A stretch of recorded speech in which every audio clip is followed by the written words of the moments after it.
the lessons I learned in 2024 that I will be keeping at the forefront of my mind going into 2025. I turned 25 in 2024 and I feel like a lot of things just started clicking. Okay, what's not clicking, Stephen? Things started to click. And as I said in my last video, if you haven't seen it already, I am in my frontal lobe era. Okay, the frontal lobe is heavily developing. I feel like my mindset is rapidly changing, but not necessarily that things are changing rapidly in my life. It's just the way I'm thinking, the way I'm seeing things is definitely rapidly changing. So if you're on the journey of living better, doing better, being better, stick around because I'm going to give you some words of wisdom to take into 2025. Let's get into it.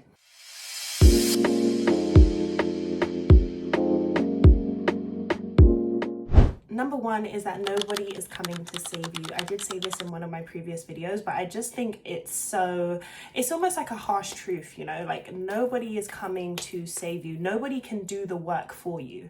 You know what I mean? Like if you got work to do, you got to do that work. Nobody is going to come and do the work for you. You got to regain that focus, regain that emotional control, and just get to work because literally nobody is coming to save us, okay? Number two is you are who you surround yourself with. When I was younger, and even now, I have so many different friends from so many different parts and times of my life. And I feel when I was younger, I used to think, oh, you know, obviously your friends are important, but just because I've got a couple friends that are like this, and that's not what I'm like, or that's not what I want to be like, doesn't mean that I'm going to become like them. And not like I did become like them, but I definitely do feel like your friends rub off on you, whether you know it or not. Whether you're aware, whether you're not aware, and even just their energy and how they deal with things as well. Like if you're around a lot of negative friends, a lot of draining friends that whenever something happens, it's always cry me a river. It's never, okay, what are we going to do? It's never finding a solution. It's always cry, cry, cry. Even if you're not a cry, cry, cry person, you might find that you start to become a little bit negative when things happen to you as well. And you might think that you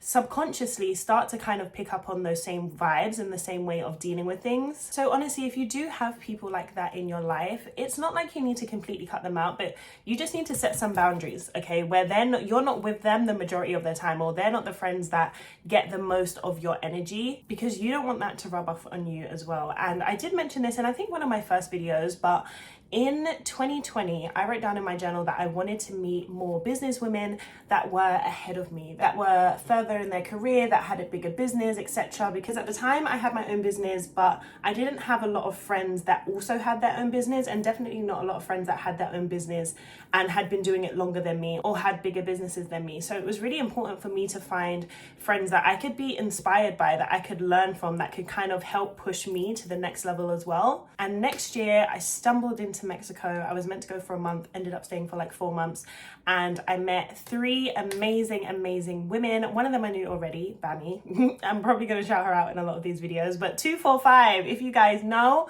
you know about 245, the international girl gang. So the 4 of us became great friends during this Mexico trip. I'd say most of my friends are probably like 5 to 10 years older than me. I do have a few close school friends that I'm still close with, but my kind of wider outside of school friends, a lot of them are older than me. But these women, they were older than me. They had been doing business obviously for longer than me as well. And I just feel like we all came into each other's lives for a reason, because since then we've all helped each other so much with business. We've all learned from each other so much in business, and I've been able to even meet more women in business that, like I said, have more experience, that are slightly ahead, and I just can't explain the kind of environment it creates for you, that if I didn't have them, I would have been struggling. I would have had to kind of figure things out the hard way. So it's important to make sure that the people that are around you align with who you want to become, align with what you want to do, who you want to be. And this is just one aspect, focusing on business, but my other longtime friends, for example, even if it's just our mindset, the way we think, right? We have that kind of connected consciousness where we all kind of have the same ethics, the same morals, and our friends do influence us, okay? I know even me, I'm one of those people, if I'm around someone that's got an accent,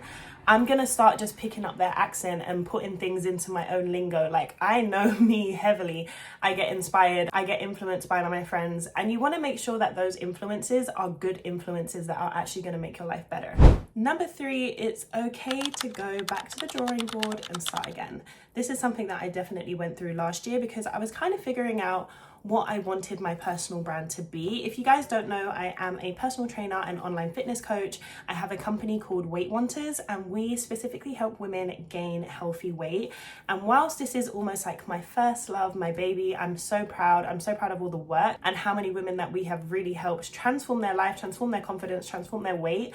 But last year, I started to feel like I still had so much more to offer. And it was actually recently I did a talk at Google HQ in London about content creation. And it was honestly on the panel, just everything that I knew and was answering, etc. I just said, you know what?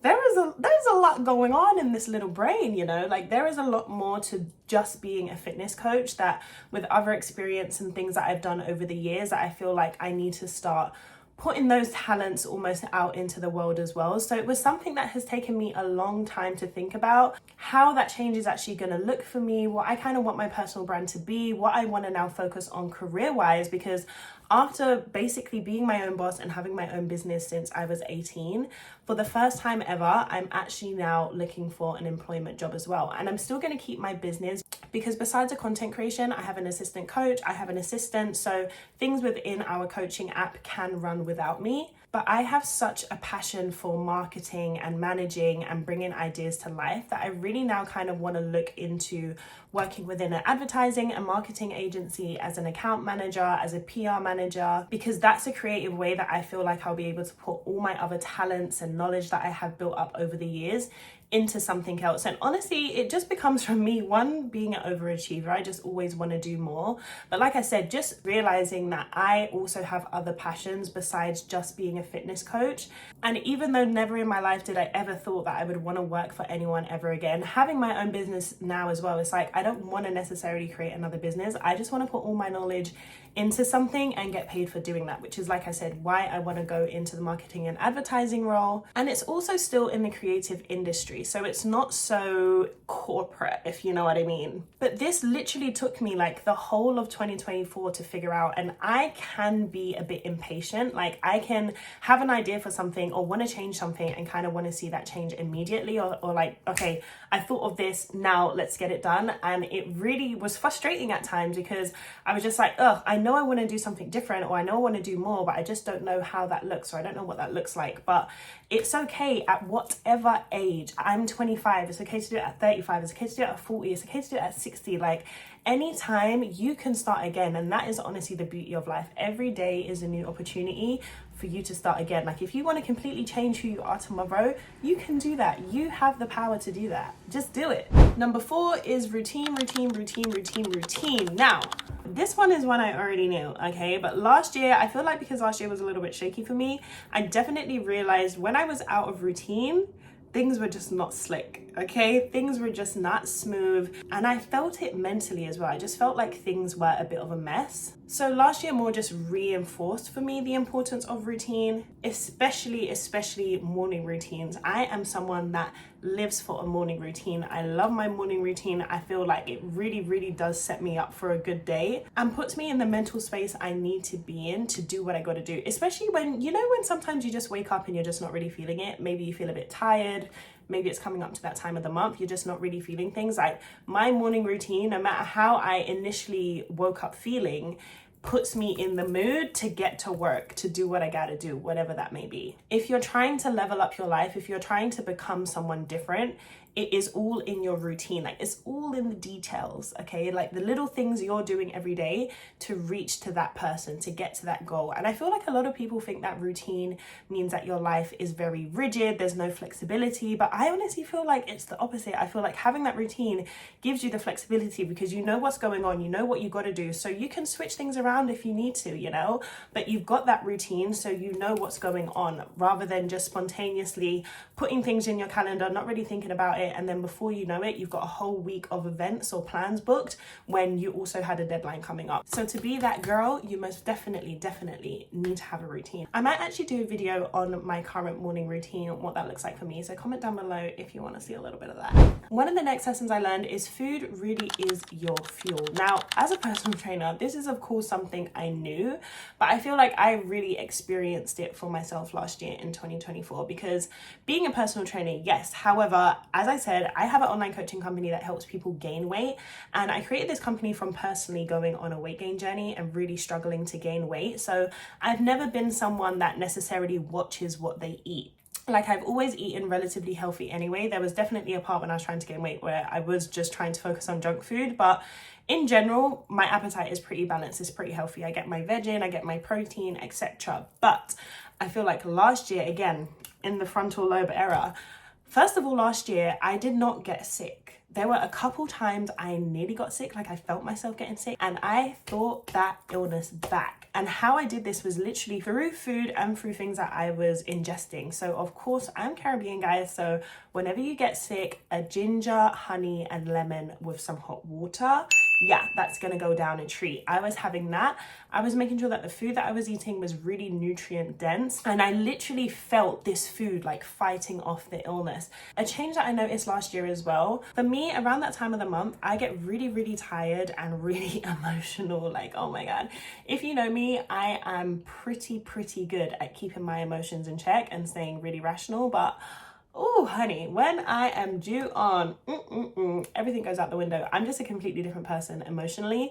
But I was really being intentional about making sure I'm having things like beetroot juice. Again, really nutrient dense foods. And I really did feel the difference. But not only was I doing it, my body was craving it. I feel like whenever my body felt a bit off, I just had this craving to fuel myself with good food, and I feel like it worked. I don't know what to tell you guys. They wasn't lying to us.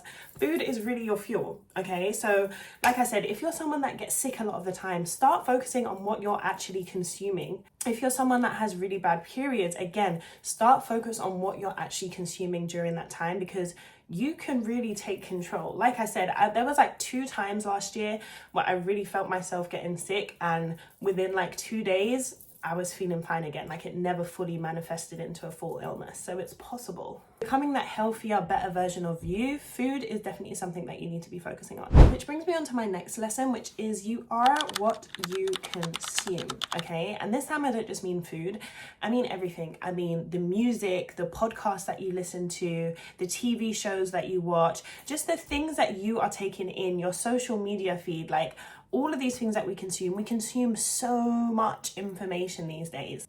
Just take 30 seconds right now to think about the kind of things that you consume. So what is your social media feed mainly like? Is your social media feed something that makes you feel good? I know a lot of people that struggle and feel like they need to delete social media from time to time because it just doesn't make them feel good. Do you have a social media feed like that? Do you have a social media feed that is just banter, just jokes, just makes you laugh, which is great? The kind of podcasts that you listen to. Do you even listen to podcasts? The kind of music that you listen to. I used to be a little thug when I was younger. I used to love American rap, but you know, real like Chicago American rap. Like, I was just such a little thug when I was younger, and it's not like I don't still enjoy American rap now. I do, but I definitely do not listen to it anywhere near as much as I used to before. And probably the most played playlist on my phone is my happy playlist. I'm not even kidding you. And my happy playlist is literally put together of songs that make me happy. They're all completely different from completely different genres, but if I've got a good memory attached to it, if it's just a song that I can sing along to that makes me feel good, and I listen to this when I'm happy to keep the good vibes going, I listen to this when I'm not happy to get myself in a good mood, because for me, singing, dancing, listening to music can really raise my vibrations. In my morning routine, I make sure that I listen to something like a podcast or a YouTube video that is going to help me get into the right mindset, that is going to help me focus on the things that I need to focus on. And sometimes I alternate between something that's motivating, something maybe that's about business, that's about work. Maybe if I'm not feeling too great in the morning, I'll listen to something that's more godly focused. But in the morning, I really try to make sure that I am consuming things that are going to make me feel good. I try not to go on my phone before I finish my morning routine as well, because I don't even want things to start popping off. You know, sometimes you wake up and you go on your phone and there's a message that is really got on your nerves, or there's an email, or there's something on your phone that just switches your mood or just doesn't make you feel great. Like, that's not what you want to be consuming as soon as you start your day. So start to be intentional about what you're consuming, about what's around you, because things do affect us, guys. Okay, it's not a joke, it's not cap, it's not this like fake woke stuff. The things you consume, the things you surround yourself with all the time, if your energy is constantly being consumed by negative things, by things that are just not helping you become the woman that you want to become, right? Like, you know who you want to become, but these things are not helping you get there. They're in fact holding you back. They're maybe making you feel worse about yourself. That is not the vibe, okay? That is not the 2025 vibe. We want to be intentional about our consumption, which again flows me into my next point, is your habit is your identity, okay? Like, you may think you're this person, but what are your habits? What are your actual daily habits? Because that is actually who you are, right? Like, if you want to become someone that is disciplined, that is productive, that achieves their goals, etc., but you said you were going to go back to the gym this week and you didn't go, or you said you were going to start waking up at this time and you just kept snoozing your alarms, like, the things that you're actually doing every day, that's who you are. And to change your identity, to become a new girl, to enter a new era, you need to make sure that your habits are reflected into your identity. Like, the things you're doing every day need to be the kind of habits that that goal version of yourself would be doing, because if they're not, you're not going to become that person, because your habits and your identity, they're not aligned. The next lesson is self-confidence comes from you doing the things you say you're going to do, okay? If you don't have a lot of self-confidence, if you don't have a lot of self-belief, if you don't have a lot of, okay, I can do this in yourself, it's probably because you say you're going to do a lot of things and you don't actually get them done. If you're constantly saying you're going to go back to the gym, but you haven't, or you constantly keep saying, okay, you're going to start going to the gym 3 times a week, and really you probably go 3 times a month, that subconsciously starts to make your brain think, you don't do what you say you're going to do, so you can't do it. So when you think of bigger things, of bigger goals, you want these goals, you want to do those things, but on the inside, your subconscious is thinking, this is not possible, because you don't actually do the things you say you're going to do. So this is the first action step that you need to take to build up that self-confidence in yourself, to become that girl, because that girl that you want to become, oh, she does the things that she says she's gonna do, boo. When she says something, she does it. And that's the kind of babe that you wanna be, especially for yourself. I am not at all right now speaking about doing things for other people. I'm talking about doing things for you, okay? When you set yourself mini goals, and it is the smallest things to the biggest things. Like, if you say, okay, I'm gonna meal prep for this week, and then now 3 months later, you've meal prepped once, you're not gonna have that confidence. So you need to start with the small stuff. When you say you're gonna do something, make sure you create a plan so you actually do it. And I promise you, the confidence in yourself, the way you're gonna start believing in yourself, it's going to be something that changes your life. Number 9, what is meant for you will not miss you, okay? I used to get really hung up on if I had created plans for myself, specifically if they're travel plans or business plans or something like that, and they didn't come to fruition. I would be like, ugh, this was my goal, you know? One thing that I've definitely realized in the last couple of years is, one, if you make a plan, God is just gonna laugh, and he's gonna show you what he has planned for you, number 1. And whatever God has planned for you, that is really what is meant for you and the best thing for you. Last year, I was gonna go to Bali for like 6 months, maybe a year, just until I kind of felt like it. And I was gonna go towards the end of the year, and I didn't end up going because I had real issues with my shoulder. I am now waiting to have surgery on it. I needed to have MRI scans, CT scans, assessments, etc. And this, obviously with the NHS, took a number of months. Not only that, but whilst I had this going on, literally in November, December, I think December the 1st, I had a surgery on my back. I had a cyst in my back that, again, put me in hospital, that I needed surgery for. And then on top of that, my granddad and my nan also passed away December. My granddad passed away last week. So if I would have been in Bali, I would have been fucked, okay? Because like I said, I needed to have surgery on my back. My shoulder was completely mashed up. I needed to get this sorted out as well. And honestly, I wasn't even mad, because like I said, if I was in Bali, I would have, 1, had to have come back home to have these surgeries, etc. And 2, I wouldn't have been able to be around my family and to see my grandparents again before they passed away. So everything happens for a reason. Like, what is meant for you will not miss you. And I have so much peace in that now. Like, oh, I just let it be. Like, someone asked me this year, oh, what's your travel plans? I'm like, baby, I don't even know. Like, what will happen will happen. I have some ideas in my head, but what will be. Like, whatever travel plans is going to come up and was meant to be in my 2025 era, that's what's going to happen. But me, I don't know. Sometimes there might be something like a relationship, a job that you feel like you really wanted, or you may have felt like you really needed, and it ends for whatever reason, and you don't even know yet. Like, that's the thing. Sometimes we don't even know what is coming for us. I'm a strong believer, like, as one door closes, another one opens. As one gone, the next one born. You know what I mean? So know in your heart, if it's meant for you, it will not miss you, okay? And if it's not meant for you, it will go. I honestly don't know what number I'm at now. Ooh, sorry guys, but my next lesson is definitely fix your relationship with money. Now, I wouldn't say that my relationship with money has ever been terrible, but I definitely picked up some negative money habits from family members, just things that I've seen growing up. And I think last year I was definitely realized these habits that I had picked up and realized that I really needed to change them if I want to become the version of myself that I am now becoming and transforming into. Okay, again, that frontal lobe error started peeking in and was like, oh baby, no, this is not what you do, right? These are not the habits of the identity that you want to have. So fix your relationship with money. A book that I would really recommend you start off with is You Are a Badass at Making Money.